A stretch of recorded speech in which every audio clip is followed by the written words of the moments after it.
Don't ask me when, said he. But I'll tell you the signs of it when you actually begin to trust your own wonderful human imagination. When you can sit quietly all alone, asking help of no one, and really believe that your imaginal act is a creative fact, and that in the interval of time necessary, it's going to externalize itself and become a reality in your world.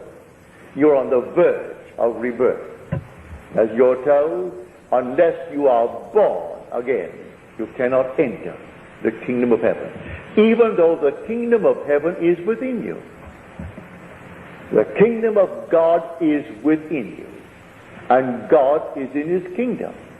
Although he is in his kingdom, and that kingdom is in you, you can't enter it unless you turn from this world of materiality, believing it is the cause, believing it is the reality, to live in your own wonderful human imagination. When you do, you'll find yourself on the very verge of being reborn. So you're warned, do not ask me when. I will tell you, not even the Son knows, only the Father. But I'll give you the symptoms of it when you can trust your own wonderful human imagination. That will be the symptom. Can I stand here tonight and take any request? Doesn't cost me anything, and it's a joy if it's within what I call the golden rule. Do unto others as you would have them do unto you. Ask nothing of me that you would not ask for yourself. Do not ask me to hear any news in this world that you would not really want done to you. Because first of all, I could not do it. I use the golden rule. Then, if it comes within the framework of the golden rule, it's so easy. What would the feeling be like if it were true? That you are what you want to be. That they are what they want to be. That they have what they want to be. Don't ask me how it's going to happen. I do not know. The depth of your own being has ways and means that you, the conscious surface being, know not of. It knows exactly how to do it. So don't ask how it's going to be done.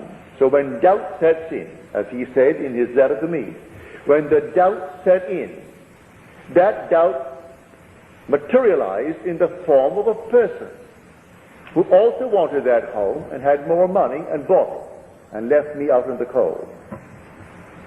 I can tell from the uprising of moods within me that I'm going to meet certain people.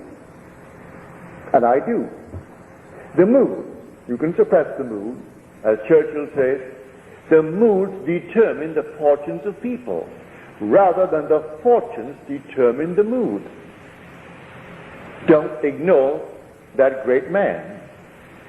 He said that the mood actually determines the fortunes.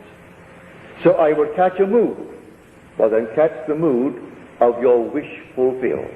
What would the feeling be like if it were true?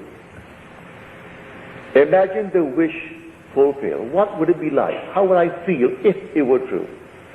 In spite of all things round about you that deny it, you walk as though it were true.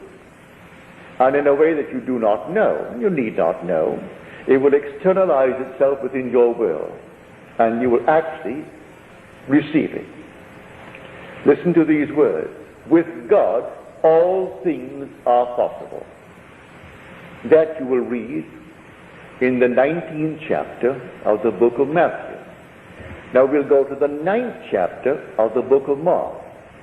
All things are possible to him who believes.